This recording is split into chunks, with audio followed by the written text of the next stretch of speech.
ماشي يلا.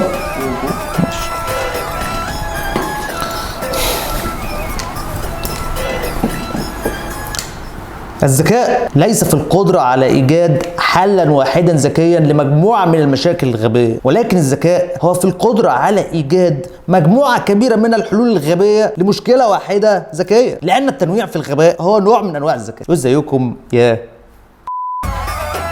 عدت إليكم من جديد في الديكور الجميل والإضاءة الرمزية السبليمينال، بعدما لعبنا سويا وجرينا في الحدائق والحشائش، والآن نعود لأنه قد حان وقت الكلام الجد. نحن الآن كشعب مصر أمام مشكلة حقيقية تحتاج لتدخل سريع وحاسم. عندما يعيش مجموعة من البشر مع بعضهم البعض وينخرطوا سويا في سلسلة من التجارب المعقدة، يكونون ما يمكن أن نسميه بالذكاء الجمعي أو الوعي الجمعي، وهو مجموعة من الخبرات والقناعات المشتركة فيما بينهم الناتجة عما مروا به سويا والتي تكون لهم منطقهم الخاص.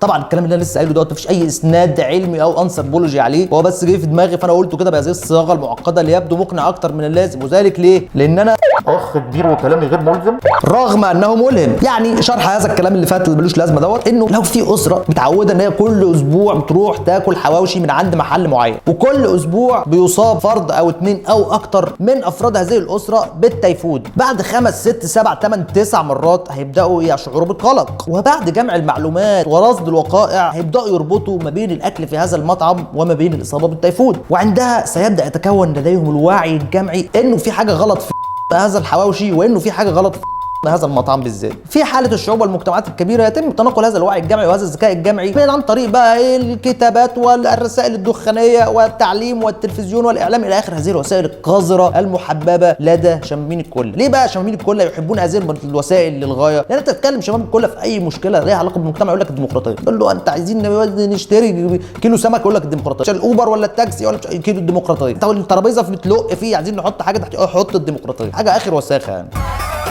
طب ايه مشكله الديمقراطيه ولماذا انا قافش عليها هكذا؟ مشكله الديمقراطيه في رايي المتواضع الصح ان الديمقراطيه تحترم الاغبياء، وده شيء طبعا في منتهى التخلف. لما يكون عندي مجتمع فيه اغبياء واذكياء فلماذا احترم الاغبياء؟ طبيعي ان انا اجعل الاذكياء يحلوا مشاكل مين؟ الله ينور عليك، الاغبياء يحلوا مشاكل الاذكياء، والاذكياء يحلوا الاذكياء يحلوا مشاكل الاغبياء، صح؟ يجي بقى واحد متخلف بقى يقول لك بقى ايه، طب انت هتعرف منين الذكي من الغبي، او من الذي سيحدد معايير الذكاء من الغباء؟ ما انا ممكن اللي بالنسبه لك يبقى ذكي بالنسبه لي، واللي غبي بالنسبه لي يبقى غبي بالنسبه لك، وغبي وهكذا وهكذا. طبعا سؤال غبي من انسان بهيم، لكن ساضطر ان ارد عليه بسبب موقع المسؤوليه اللي انا موجود فيها دلوقتي. صبرنا يا رب. اسلوب الاختيار موجود منذ الاف السنين وشغال، اللهم صل على النبي زي الفل، بس انتوا بس دماغكم فيها ديدان. هذا الاسلوب هو اسلوب الثانويه العامه، نظام عبقري لديه القدره على استكشاف المهارات النادره منذ سن مبكره، وفصل وفرز وترتيب الناس من الاذكى الى الاغبى وفقا للنسبه المئويه، ترتيب عكسي طبعا زي ما احنا كلنا عارفين.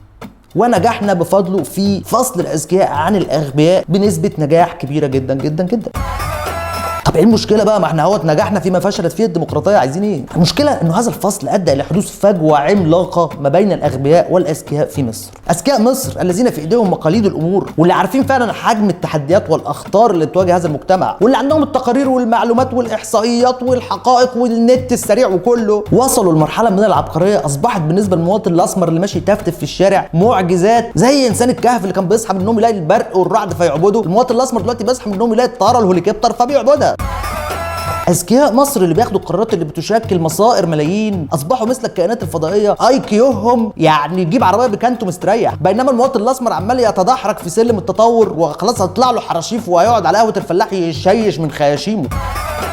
هذه الفجوه الذكائيه اللي بتخلي المواطن الاسمر لا يجد تفسيرا لما يحدث من حوله من شقلباظات، اشياء في صالحه وهو فاكر ان هي مش في صالحه، واشياء ثانيه مش في صالحه وهو فاكر ان هي في صالحه، واشياء ثانيه لا هو مش عارف لا هي في صالحه ولا مش في صالحه، وماشي كده هوت في مثل البهيمه في الفضاء. كل ده حمل على البروسيسور بتاع المواطن الاسمر اللي هو اصلا يعني بروسيسور تسعينات. هذه الفجوه الذكائيه التي بتجعل من الحوار ما بين اذكياء مصر واغبيائها شبه مستحيل، وتضطرنا بقى ان احنا مش نفصل بقى الاذكياء عن الاغبياء، لا احنا هنفصل الاغبياء عن الاغبياء كمان. ما اصلا انت اتنين اغبياء اغبى من بعض، انت وهو قاعدين بتتناقشوا لي كنتوا الجوز معطيات السياسه وتوجهات المجتمع والحاله السياسيه ولا مش عارف ايه، لا افصل لي بقى ولم لي بقى الاشكال دي كلها، قعد كل واحد في حظيرته واربط الضرع وخلاص على كده مش عايزين وش.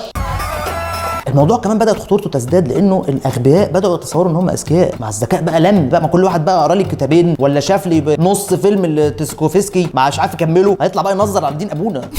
الذكاء اكتوزن ما بقاش، ما عدناش عارفين اوله من اخره. مش بعيد بعد شويه نلاقي ذكائين في البلد، ذكاء الاذكياء وذكاء الاغبياء، وقد يختلط الاثنان وما نعرفش نطلعهم من بعض، والدنيا تحتاس بقى خالص بقى، ونجد انفسنا بيحكمنا الاغبياء ونحن نتصور ان من يحكمنا هم الاذكياء. مش هينفع ساعتها تروح تاخد قرض ذكاء من البنك الدولي، خلاص كده.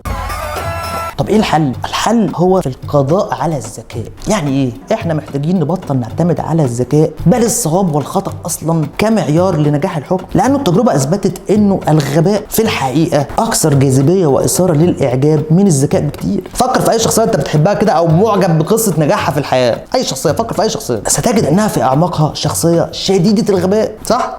ايوه صح. فر فيهم كده، بذمتك دي مناظر، بذمتك دي مناظر. انت لا تحب فيهم ذكائهم ولكنك في الحقيقة مبهور لانهم وصلوا لما وصلوا اليه رغم كونهم بهذا الغباء، كلهم بلا استثناء شخصيات شديده العبقريه وفي نفس الوقت شديده الغباء. وده ان دل فيدل انه ربما الغباء هو الذكاء. نحتاج الى ان نتصالح مع غبائنا ونحترمه ونقدره ونقبله باعتباره اكثر سماتنا الحيوانيه انسانيه. نحتاج الى ان نهدأ ونسترخي ونكف عن محاولات منطقه الامور من حولنا، وننعم بحياتنا في هدوء ونمدد على الكنبه ونشاهد الماتش ونطفئ المواتير ونذهب بعيدا في المنطقه الجميله حيث لا صواب ولا خطأ ولا شيء سوى الغباء الجميل. طبعا الكلام ده طبعا للمواطن الاسمر عشان ننومه تغطيسي وننزله في الشلال ونتفرغ نحن لصنع المجد وصنع المال.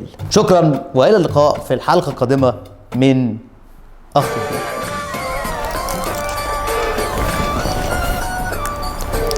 يلا، السلام عليكم.